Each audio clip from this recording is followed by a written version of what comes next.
संपूर्ण माहिती काय झालंय, कसं झालंय, कुणाबरोबर डॉक्युमेंट झाले, ते कायदेशीर आहेत का, ते नियमात बसतात का, ह्या सगळ्या गोष्टी माहिती घेऊन वस्तुस्थिती तुमच्या समोर सांगितली। कंपनीचा जो पत्ता आहे, कंपनीचा पत्ता तो घरचा पत्ता आपल्या असं कळतं सर। अरे बाबा ऐक ना, थांब, तुलाच फार कळतं का? मी स्वतःहून आलोय ना, मी काय सांगतोय, मी एवढंच कानावर आल्यानंतर सांगितलं की कुठल्याही गोष्टी चुकीच्या करू नका, एवढं तर मी सांगणार, त्या पद्धतीनं मी सांगितलेलं आहे। परंतु आता ते काय तुम्ही स्टॅम्प ड्युटी म्हणताय, आणखीन काय म्हणताय, त्याची सगळी शहानिशा करतो ना, कारण मीच आज राज्याचा अर्थमंत्री म्हणून काम करत असताना कुठल्याही व्यवहारात कुणी टॅक्सच्या बाबतीत नियमाप्रमाणेच वागलं पाहिजे। टॅक्सच्या बाबतीत नाही, सगळ्याच बाबतीमध्ये नियमाप्रमाणेच गोष्टी झाल्या पाहिजे। कुणीही नियमाच्या बाहेर जाऊन काम करता कामा नये, ह्याच मताचं मी आहे। एक मिनिट, तुमच्या घरचा पत्ता आहे असं? माझ्या घरचा नाही, तो बंगला पार्थ अजित पवार यांच्या नावाने आहे, त्याच्यावर तो पत्ता त्याचा आहे, समजलं का? दादा पण टार्गेट केलं जातं असं म्हणणं।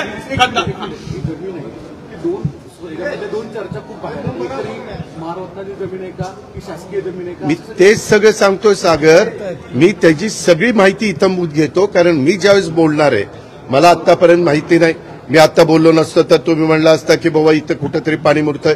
तुम्हाला सगळ्यांना माझा स्वभाव माहिती आहे, मी कधीही चुकीच्या कामाचं समर्थन केलं नाही। जर चूक झाली तर मी कबूल करतो, ही माझ्याकडनं चूक झाली, मी ती दुरुस्त करतो, परंतु ह्याच्यात माझा दुरान्वय पण संबंध नाही, मी कुणाशी चर्चाही केलेली नाही, मी त्याच्या संदर्भात कुणाशी बोललेलो पण नाहीये। मला आणि अलीकडच्या काळामध्ये ज्यावेळेस आमच्या घरातली मुलं सज्ञान होतात, मोठी होतात, ते त्यांचे व्यवसाय करतात, परंतु ह्याच्यात मी पुन्हा पुन्हा सांगतो, माझा दुरान्वय देखील कुठल्या अधिकाऱ्याला फोन नाही, कुणाला सांगणं नाही, कुणाला तिथं वेगळं काही त्याच्यामध्ये मदत करा अशाही पद्धतीची भूमिका नाही। मी अतिशय संविधानाला मानणारा, घटनेला मानणारा, कायद्याने चालणारा आणि इतरांनी पण कायद्याने चालावं ह्याबद्दल कटाक्षाने प्रयत्न करणारा, कायद्याच्या चौकटीमध्ये राहून माझ्या काही सगळ्यांना समजून सांगणारा असा कार्यकर्ता आहे।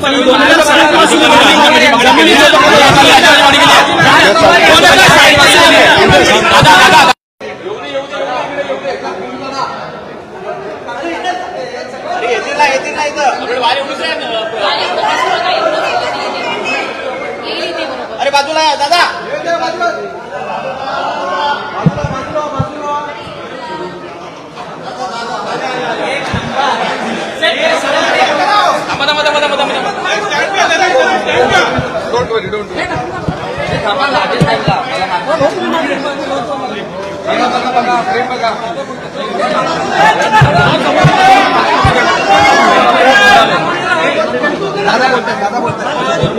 आज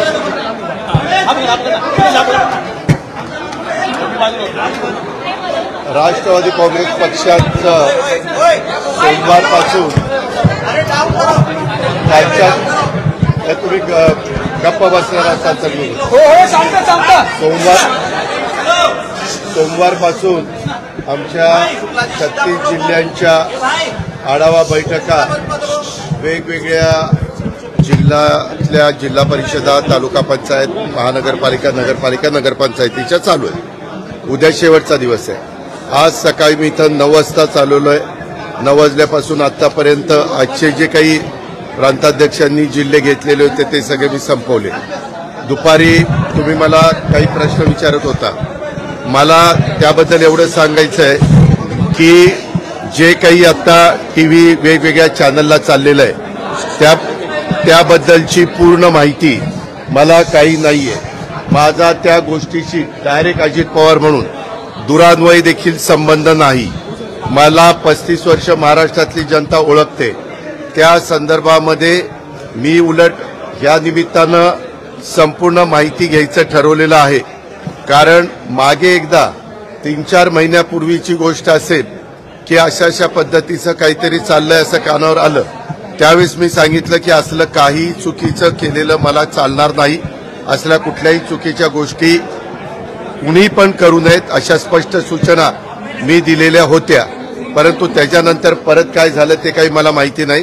परंतु आता चॅनलमध्ये वेगवेगळ्या त्या जमिनीच्या बद्दल बरंच काही सांगितलं जातं. त्याची इत्थंभूत माहिती, काय डॉक्युमेंट्स आहेत, काय नाही, कुणी परवानगी दिली, कुणी नाही, मी आपल्याला सांगतो. मी आजपर्यंत कुठल्याही माझ्या जवळच्या किंवा लांबच्या नातेवाईकांच्या संदर्भामध्ये कुठंतरी त्यांना फायदा होण्याच्या करता एकाही अधिकाऱ्याला कधी फोन केला नाही किंवा कधी सांगितलेलं नाही. उलट मी या निमित्तानं महाराष्ट्रातल्या जनतेला नाही, परंतु उपमुख्यमंत्री म्हणून अधिकारी वर्गांना आणि कर्मचाऱ्यांना सगळ्यांना सांगेन की जर माझ्या नावाचा वापर करून कुणी चुकीचं करत असेल किंवा त्याच्यामध्ये नियमात न बसणारं करत असेल तर त्याला कुठलाही माझा पाठिंबा नसेल. मी फार कायद्याच्या नियमाच्या चौकटीमध्ये राहून काम करणारा कार्यकर्ता आहे, हे आपल्याला सगळ्यांना माहिती आहे. आणि त्याच्यामुळं मी आता मला आज कुणीतरी दुपारी मगाशी एक दाखवलं, मुख्यमंत्री म्हणाले की ह्याची चौकशी मी करतो. जरूर मुख्यमंत्र्यांनी चौकशी करावी, तो त्यांचा अधिकार आहे.